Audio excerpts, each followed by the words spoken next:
ಸುಲಭವಾದ ವಿಧಾನದಲ್ಲಿ ಬಾಯಲ್ಲಿಟ್ಟರೆ ಸಾಕು ಕರಗುವಂತಹ ಒಂದು ರವೆ ಹಪ್ಪಳ ವಿಡಿಯೋನ ಶೇರ್ ಮಾಡ್ತಾ ಇದ್ದೀನಿ. Hello friends, welcome back to my YouTube channel.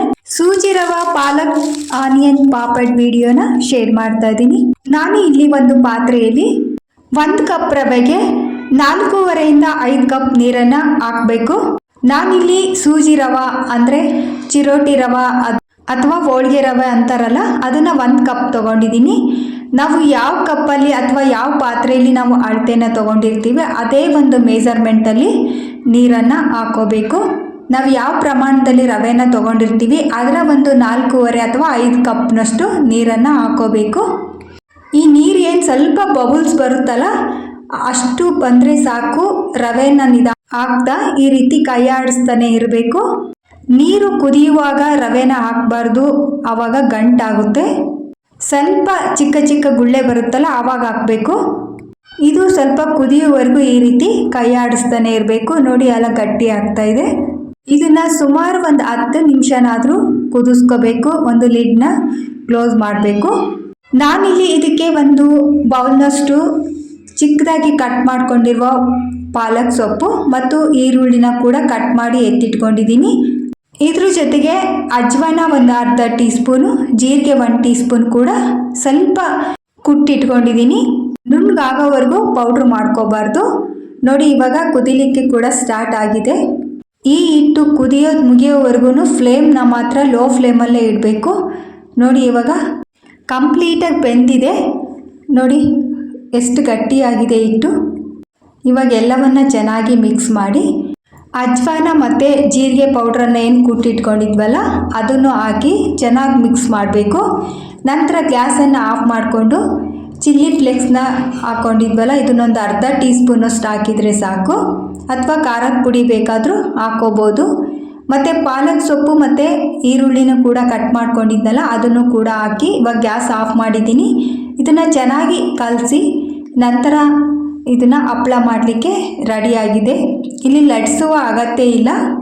ಉಪ್ಪನ್ನು ಅಳತೆಯ ಪ್ರಮಾಣದಲ್ಲಿ ಹಾಕ್ಕೊಳ್ಳಿ, ರುಚಿಗೆ ತಕ್ಕಷ್ಟನ್ನು ಹಾಕ್ಕೊಳ್ಳಿ. ನಾನಿಲ್ಲಿ ಮೊದಲೇ ಏನು ನೀರಲ್ಲಿ ಹಾಕಿದ್ದೀನಲ್ಲ ಅಷ್ಟೇ ಸಾಕಾಗುತ್ತೆ. ಇದು ಉಪ್ಪು ಜಾಸ್ತಿ ಹಿಡಿಯೋದಿಲ್ಲ. ನೋಡಿ ನೀವು ಕವರ್ ಮೇಲೆ ಹಾಕ್ತೀವಂದರೆ ಇದನ್ನು ಸ್ವಲ್ಪ ತಣ್ಣಗಾಗಲಿಕ್ಕೆ ಬಿಡಬೇಕು, ಅಥವಾ ಕಾಟನ್ ಬಟ್ಟೆ ಮೇಲೆ ಹಾಕಿದರೆ ಇದು ಅವಶ್ಯಕತೆ ಇಲ್ಲ, ಹಾಗೇ ಡೈರೆಕ್ಟಾಗಿ ಹಾಕ್ಬೋದು.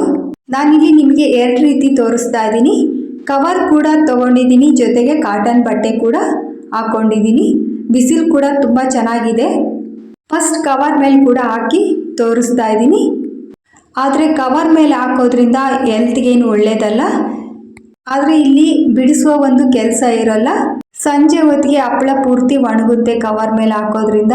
ಆದರೆ ಈ ಸೂರ್ಯನ ಕಿರಣಗಳು ಕವರ್ ಮೇಲೆ ಬಿದ್ದಾಗ ಅದರ ಒಂದು ಎಫೆಕ್ಟ್ ಕೂಡ ನಾವು ಪದಾರ್ಥಗಳ ಮೇಲೆ ಕೂಡ ಬೀಳುತ್ತೆ. ಇದರಿಂದ ಹೆಲ್ತ್ಗೂ ಕೂಡ ಕೆಟ್ಟ ಪರಿಣಾಮ ಕೂಡ ಬೀರುತ್ತೆ. ಆದರೆ ಈ ಹಪ್ಪಳನ ಮಾಡುವುದಂತೂ ತುಂಬಾ ಸುಲಭ. ಯಾರು ಬೇಕಾದರೂ ಒಬ್ಬರೇ ಕೂಡ ಆರಾಮಾಗಿ ಮಾಡ್ಕೋಬೋದು. ಇದು ಕರಿಲಿಕ್ಕಷ್ಟೇ ಬರೋದು. ಕೆಂಡದಲ್ಲಿ ಸುಡಲಿಕ್ಕೆ ಅಷ್ಟು ಚೆನ್ನಾಗಿರಲ್ಲ. ಇದು ಎಣ್ಣೆಯಲ್ಲಿ ಮಾತ್ರ ಫ್ರೈ ಮಾಡಬೇಕು. ನೋಡಿ ಇವಾಗ ಕಾಟನ್ ಬಟ್ಟೆ ಮೇಲೆ ಕೂಡ ಹಾಕ್ತಾ ಇದ್ದೀನಿ. ಈ ಹಪ್ಪಳಗಳನ್ನು ಈ ಥರ ಬಿಸಿಲಿರುವಾಗಲೇ ಮಾಡ್ಕೋಬೇಕು, ತುಂಬ ಚೆನ್ನಾಗಿ ಒಣಗುತ್ತೆ. 1 ಲೋಟ ರವೆಗೆ ಸುಮಾರು ಒಂದು 40 ರಿಂದ 50 ಹಪ್ಪಳ ಆಗುತ್ತೆ.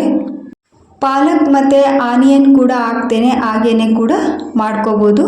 ನೋಡಿ ಎಲ್ಲ ಕೂಡ ರೆಡಿಯಾಗಿದೆ. ಕವರ್ ಮೇಲೆ ಮತ್ತು ಕಾಟನ್ ಬಟ್ಟೆ ಮೇಲೆ ಎರಡೂ ಕೂಡ ಒಣಗೋಗಿದೆ. ಇವಾಗ ಕವರ್ ಮೇಲಿನ ಒಂದು ಹಪ್ಪಳವನ್ನೆಲ್ಲ ತಿರುವಿ ಕೂಡ ಹಾಕ್ತಾ ಇದ್ದೀನಿ. ಮಧ್ಯಾಹ್ನದ ನಂತರ ಈ ರೀತಿ ತಿರುವಿ ಹಾಕೋದ್ರಿಂದ ಬೇಗ ಒಣಗುತ್ತೆ. ಕಾಟನ್ ಬಟ್ಟೆ ಮೇಲೆ ಇದು ಕೂಡ ಒಣಗಿದೆ, ಬಟ್ ಇದು ಬಿಡಿಸ್ಲಿಕ್ಕೆ ಬರೋದಿಲ್ಲ. ನೆಕ್ಸ್ಟ್ ಡೇ ಅದನ್ನು ಬಿಡಿಸ್ಬೇಕು, ಅದನ್ನು ಕೂಡ ತೋರಿಸ್ತೀನಿ. ನೋಡಿ ಇವೆಲ್ಲ ಕವರ್ ಮೇಲೆ ಹಾಕಿರೋ ಸಂಜೆ ಅಷ್ಟೊತ್ತಿಗೆ ಎಲ್ಲವೂ ಕೂಡ ಚೆನ್ನಾಗಿ ಒಣಗಿದೆ. ಇದು ಫ್ರೈ ಮಾಡಲಿಕ್ಕೆ ಕೂಡ ರೆಡಿಯಾಗಿದೆ.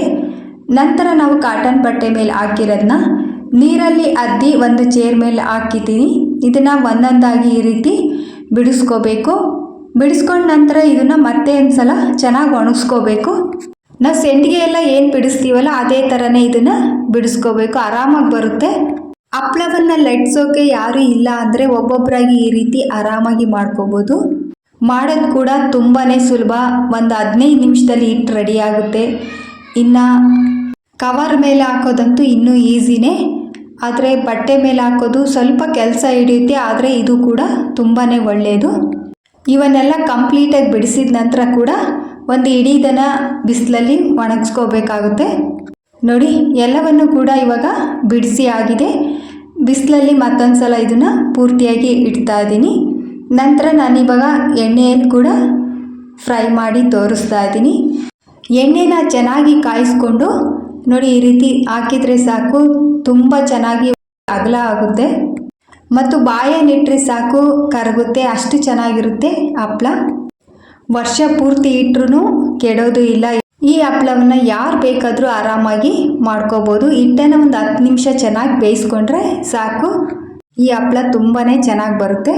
ನೀವು ಕೂಡ ಟ್ರೈ ಮಾಡಿ. ವಿಡಿಯೋ ಇಷ್ಟ ಆದರೆ ಲೈಕ್ ಮಾಡಿ, ಶೇರ್ ಮಾಡಿ, ಸಬ್ಸ್ಕ್ರೈಬ್ ಮಾಡಿ, ಬೆಲ್ ಐಕನ್ನ ಕ್ಲಿಕ್ ಮಾಡಿ.